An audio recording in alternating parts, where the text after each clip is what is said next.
राधे माधवा, गोपाल राधे माधवा, गोपाल राधे माधवा, गोपाल राधे माधवा, राधे कृष्ण गोविंद गोपाल राधे माधवा, राधे कृष्ण गोविंद गोपाल राधे माधवा, राधे कृष्ण गोविंद गोपाल राधे माधवा, राधे कृष्ण गोविंद गोपाल राधे माधवा, गोविंद राधे माधवा, गोविंद राधे माधवा, गोविंद राधे माधवा, गोविंद राधे माधवा, गोपाल राधे माधवा, गोपाल राधे माधवा, राधे कृष्ण गोविंद गोपाल राधे माधवा, राधे कृष्ण गोविंद गोपाल राधे माधवा, गोविंद राधे माधवा, गोविंद राधे माधवा, गोविंद राधे माधवा, गोविंद राधे माधवा, गोपाल राधे माधवा, गोपाल राधे माधवा, राधे कृष्ण गोविंद गोपाल राधे माधवा, राधे कृष्ण गोविंद गोपाल राधे माधवा, राधे कृष्ण गोविंद गोपाल राधे माधवा, राधे कृष्ण गोविंद गोपाल राधे माधवा, गोविंद राधे माधवा, गोविंद राधे माधवा, गोपाल राधे माधवा, गोपाल राधे माधवा, गोविंद राधे माधवा, गोपाल राधे माधवा, गोविंद राधे माधवा, गोपाल राधे माधवा, राधे कृष्ण गोविंद गोपाल राधे माधवा,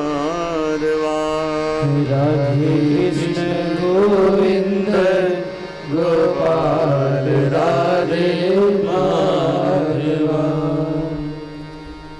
अपन बात कर रहे थे वाणी की कि वाणी के द्वारा व्यक्ति का परिचय होता है।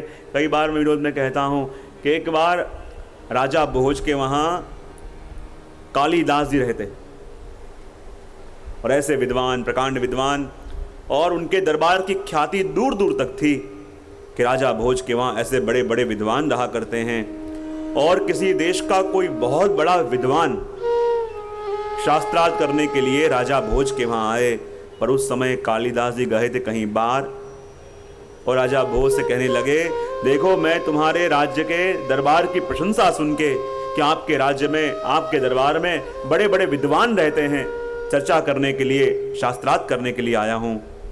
भोज विचार करने लगे, कालिदास जी तो है नहीं, अब चर्चा कौन करेगा। कहने लगे, क्या कोई विद्वान तुम्हारे राज्य में है ही नहीं? यदि ना कह दें तो भी अपमान होए और शास्त्रार्थ करने का स्वीकार कर लें तो भी अपमान होए।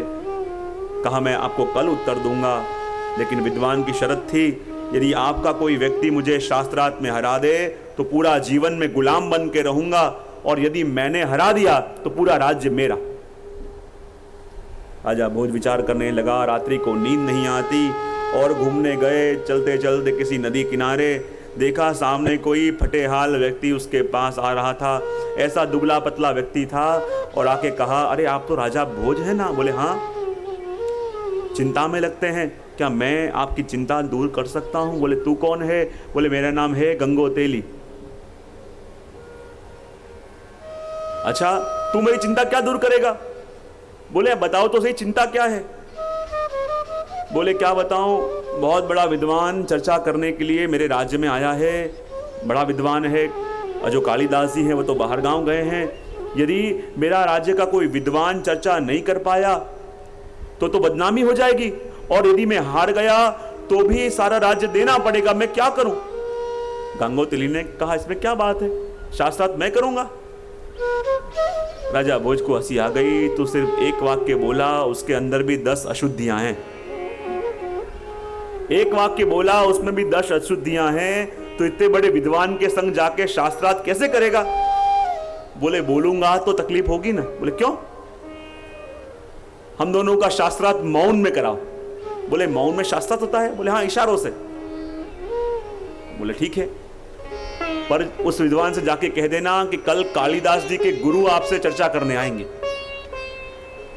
और जहां जाके विद्वान से कहा कि कल कालिदास जी के गुरु आपसे चर्चा करने आने वाले हैं, ये सुन के बेचारा आधा तो ठंडा वहीं हो गया। और 4 लोगों ने पालकी ली, पालकी के अंदर वो बैठ के, बढ़िया पीतांबर पहना हुआ था, माथे पे चंदन वंदन लगाया था, हाथ में कुछ ग्रंथ थे और सुंदर परिधान वस्त्र करके आया। और उसके स्वरूप को देख के आधा बेचारा बचा था और ठंडा हो गया। सारे नगर के लोग इकट्ठे हो गए, दोनों में चर्चा होनी थी और वो भी मौन इशारों से। एक तरफ बड़ा सिंहासन सजाया गया, उसमें बड़ा विद्वान बैठा, सामने एक और आसन, उसमें गांगुतेली बैठा। और जहां गांगुतेली बैठा और राजा ने कहा अब शास्त्रार्थ प्रारंभ हो, तब सबसे पहले विद्वान ने 1 उंगली दिखाई, और जहां 1 उंगली दिखाई, गांगुतेली ने 2 उंगली दिखाई। बड़ा चौंक गया, राजा को आश्चर्य हो गया, इसमें चौंकने की बात क्या है। विद्वान ने 5 उंगली दिखाई, गांगुतेली ने मुट्ठी दिखाई, और जहां मुट्ठी दिखाई, विद्वान के आंख में हरक के आंसू आ गए, वो चरणों में गिर गए गांगुतेली के। अरे आप धन्य हो, मैंने अपनी हार मान ली, बड़े बड़े विद्वान देखे, ऐसा बड़ा विद्वान आज तक नहीं देखा। और राजा को चक्कर आ गया, इसको बोलने के ठिकाने नहीं, पता नहीं इसने ऐसा तो क्या कर दिया कि ये इतना बड़ा विद्वान इससे प्रभावित हो गया। पता नहीं क्या चर्चा हुई, पहले विद्वान को अकेले में ले जाके पूछता हूं चर्चा है क्या हुई। विद्वान को कोने में ले गए, पूछने लगे अरे भैया ये चर्चा क्या हुई। और विद्वान तो ऐसा प्रभावित, अरे राजा क्या बताऊं, आपके दरबार में ऐसे बड़े बड़े विद्वान हैं, पता भी नहीं मुझे, तो इशारों इशारों में पूरे वेदांत का ज्ञान मुझे दे दिया। बोले क्या बात हुई। सबसे पहले मैंने 1 उंगली दिखाई और कहा कि मैं जीव के बारे में कुछ कहना चाहता हूं, जीव के बारे में जानता हूं। और वो विद्वान ने 2 उंगली दिखाई और कहा कि मैं जीव को भी जानता हूं और ब्रह्म को भी जानता हूं। फिर मैंने 5 उंगली दिखाई और पूछा कि पंच महाभूतों के बारे में क्या जानते हो। और वो आपके विद्वान ने मुट्ठी बंद करी और मुझे समझा दिया कि पंच महाभूतों का जब समन्वय होता है तब जगत का सर्जन होता है। और राजा ने माथा पकड़ लिया, इतनी बुद्धि उसके में आई कहां से, बेचारे को बोलने का ठिकाना नहीं है और इतना ज्ञान उसके अंदर कहां से आ गया। कहीं ये विद्वान को भ्रम तो नहीं हो रहा। उस गांगुतेली को अकेले में ले जाके पूछना पड़ेगा, अरे भैया चर्चा तूने करी क्या। पहले विद्वान को अकेले में ले गए, उसने अपनी वाणी से ये समझाया। और जब गांगुतेली को कमरे में ले गए, कहने लगे अरे गांगुतेली तूने ये क्या गजब कर दिया।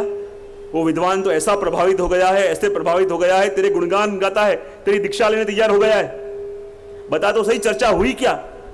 गांगुतेली कहे क्या बताऊं चर्चा क्या हुए, पता नहीं, मुझे लगा सामने कोई लड़ने बैठा दिया है, लड़ने वाला। और जब लड़ने सामने कोई बैठा है और उसने 1 उंगली दिखाई, मुझे लगा मुझे धमकी दे रहा है, तेरी 1 आंख फोड़ दूंगा। और मैंने 2 उंगली दिखाई और जहां 2 उंगली दिखाई तब उसने 5 उंगली दिखाई और मुझे लगा मुझे धमकी दे रहा है, तुझे चांटा मारूंगा। तब मैंने उसको मुट्ठी दिखाई और जहां मुक्का दिखाया, डर के मारे मेरे चरणों में गिर गया। लातों के भूत बातों से नहीं मानते।